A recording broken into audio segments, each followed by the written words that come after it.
முருகேஷ், அதுக்கப்புறமா இந்த படத்தில் ஒர்க் பண்ணிய எல்லோருக்கும், சுரேஷ் சார் ஆகட்டும், மகன் ஹரிஷ் கல்யாண் ஆகட்டும், மகள் இந்துஜாவாகட்டும், பிரார்த்தனாவாகட்டும், எல்லோருக்கும், சினேஷ் சார், சுதன் சார், எல்லாருக்கும் என்னுடைய மனமார்ந்த நன்றிகள். இது சொன்னாங்க இந்த மாதிரி இப்போ செந்தில் சார் சொன்னார், இன்னும் ஒரு 25-30 கொஞ்சம் ஜாஸ்தியாக இருக்குது அப்படின்ட்டு. ராயப்பேட்டையில் இருக்கும்போது நான் ஒரு நாள் போயிட்டு இருக்கும்போது பார்க்குறேன், ஏதோ ஒரு தொங்குற மாதிரி ஒரு போஸ்ட்ரு, ஒரு கையில் ஒரு கம்பு வச்சுட்டு இருக்கிற மாதிரி ஒரு போஸ்ட்ரு, என்ன ஏது. அப்புறம் 290 டிக்கெட்டு, ரங்கநாதன் ஆட்சிக்கு தெரியும். ஆனந்த் தேட்டருக்குள்ளே போய் உட்காந்து படம் பார்க்குறோம். பார்த்துட்டு மிரண்டு போயிட்டேன். சரி, இன்னும் 2-3 தடவை பார்த்துடலாம் அப்படின்னு நினச்சிட்டு இருக்கும்போது, அடுத்த ஒரு வருஷத்துக்கு டிக்கெட்டு கிடைக்கல. அந்த படம் தான் என்டர் தி டிராகன். ஆரம்பத்தில் அந்த படத்தை பற்றி யாருக்குமே தெரியல. அதுக்கப்புறமா அந்த படத்தினுடைய பிக்கப் அப்படி இருந்தது. சில படங்கள் அந்த மாதிரி ஆரம்பத்தில் டல்லாக இருக்கும், அதுக்கப்புறமா பிக்கப் ஆகும் அந்த மாதிரி. ஆனால் பார்க்கிங்கை பொறுத்த வரைக்கும் அந்த மாதிரி இல்லை. ஆரம்பத்திலேயே நாங்கள் தேட்டருக்கு போய் பார்க்கும் பொழுதே 85% ஃபுல்லாக இருந்தது. அதுக்கப்புறமா கேட்கும் பொழுது எனக்கு வேண்டியவர்கள், தெரிஞ்சவர்கள், இன்னைக்கு நேற்றுக்கு கூட ஒருத்தர் படம் பார்த்துட்டு தேட்டரில் ஃபுல்லாக தான் இருந்தது அப்படின்னு சொன்னார். அந்த மாதிரி மக்களுடைய பப்ளிசிட்டி அவங்களே பேச்சின் மூலமாக சொல்லி, இந்த படம் நல்ல படம் பாருங்கள், நல்ல படம் நிச்சயமாக என்றுமே மக்களிடம் ஆதரவை பெறும். அந்த ஆதரவை பெறுவதற்கு பேருதவியாக இருந்த பத்திரிகை ஊடக நண்பர்களுக்கு என்னுடைய வணக்கங்கள். ராம் சொன்னாப்புல இந்த மாதிரி நான் அந்த கார் வாங்குகிற அந்த சீனுக்காக கோபமாக இருந்தேன். அது உண்மை. அந்த சீன் நம்ம மெயின்டைன் பண்ணிக்கிட்டு இருக்கணும். அதுக்கு தான் நான் எல்லார்ட்டையும் சொல்கிறது, வந்தோடனே செட்டில் தயவுசெய்து செல் ஆஃப் பண்ணுங்க. ஏதாவது ஒன்று அடிக்கும், நம்முடைய கான்சன்ட்ரேஷன் கொஞ்சம் மிஸ் ஆகும், அது கூட கொஞ்சம் கஷ்டமாக இருக்கும். ஆனால் அதை விட அது ஒரு காரணம்.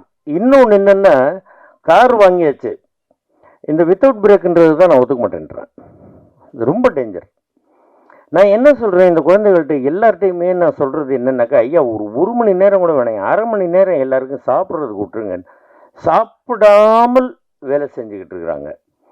அது வேண்டாம்ப்பா, நீங்கள் சாப்பிடுங்க ஐயா, ஆரோக்கியத்தை பார்த்துங்க. ஏன்னாக்கா இப்போ என்னுடைய குழந்தைகள்லாம் கரெக்டான டைமுக்கு சாப்பிடணுன்னு எந்த ஒரு தகப்பன் ஸ்தானத்தில் இருக்கக்கூடியவனோ ஒரி பண்ணுறதில்ல, ஒன்றும் தப்பு கிடையாது.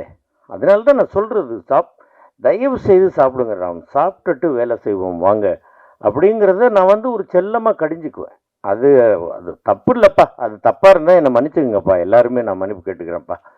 அதுதான் என்னுடைய ஒரு இது.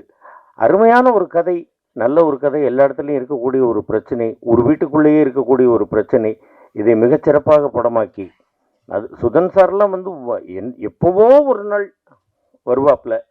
அதே மாதிரி சினீஷெல்லாம் வந்தாக்கா அங்கே உட்காந்துக்கிட்டு பார்த்துக்கிட்டு எங்களோட ஜாலியாக பேசிக்கிட்டே இருந்து இப்படி பார்த்துட்டே இருப்பார். என்ன பார்க்குறீங்க, என்ன சினீஷ், ஏதாவது சரியில்லையா? இல்லை, இன்னைக்கு ஈவினிங் உங்களுக்கு ஒரு ஆர்டிஜிஎஸ் பண்ணலான் இருக்கேன் அப்படிங்கிறது. சரி பண்ணுங்க, காசை அனுப்பி விட்ருவார். எனக்கெல்லாம் எப்போவோ காசு கொடுத்து அதெல்லாம் செலவும் பண்ணியாச்சு. அதுக்கப்புறமா டப்பிங் போடுறதுக்கு அவ்வளோ நாளாச்சு. நான் தான் போட்டு அவங்கள போட்டு தொந்தரவு பண்ணிகிட்டு இருந்தேன். நீங்கள்லாம் ஒன்று என்ன தொந்தரவு பண்ணல. நான் போட்டு ஃபோனை பண்ணி எப்போ டப்பிங்னு கேட்டு எனக்கு என்னுடைய வேலையை கரெக்டாக முடிக்கணும் அப்படின்னு அதுக்கப்புறமா போயிட்டு எல்லாம் பண்ணி முடித்து நல்லபடியாக இந்த படம் இன்றளவும் ஒரு வெற்றிகரமாக ஓடிக்கொண்டிருக்கிறது. அதற்கு எல்லோருடைய ஒத்துழைப்பும், இந்த டீமில் எல்லாருடைய ஒத்துழைப்பும், producer, director, distributor, music director, costume designer, fight master, இன்னும் யாரையாவது எந்த டிபார்ட்மெண்ட்டாவது விட்டு போயிருந்தாங்க என்னை மன்னிக்கணும். எல்லோருக்கும் என்னுடைய மனமார்ந்த நன்றிகள். தமிழக ரசிகப் பெருமக்களுக்கும் ஆண்டவனாகிய உங்கள் எல்லோருக்கும், இறைவனுக்கும் என்னுடைய மனமார்ந்த வாழ்த்துக்கள். ரசிகர்கள் தான் நமக்கு ஆண்டவர்கள். அவங்க இந்த படத்தை மிகப்பெரிய வெற்றி படம் ஆகியிருக்கிறாங்க.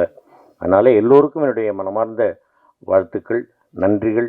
இன்னும் மேலும் மேலும் நீங்கள் நல்ல நல்ல படங்களாக எடுக்க வேண்டும். அந்த படங்கள் எல்லாமே வெற்றி பெறணும், வெற்றி பெற செய்ய வேண்டும். வெற்றி பெற செய்கின்ற அளவுக்கு மக்கள்கிட்ட நீங்கள் எல்லாரும் கொண்டு போய் சேர்க்கணும் அப்படின்னு உங்கள் எல்லாரையும் கேட்டுக்கிறேன். நன்றி, வணக்கம். பாதகம் செய்பவரை கண்டால் நாம் பயங்கொள்ளலாகாது பாப்பா, மோதி மிதித்து விடு பாப்பா, அவர் முகத்தில் உமிழ்ந்து விடு பாப்பா. அண்மை செய்திகளை உடனுக்குடன் தெரிந்து கொள்ள இணைந்திருங்கள் இயம்நாடு தொலைக்காட்சியுடன்.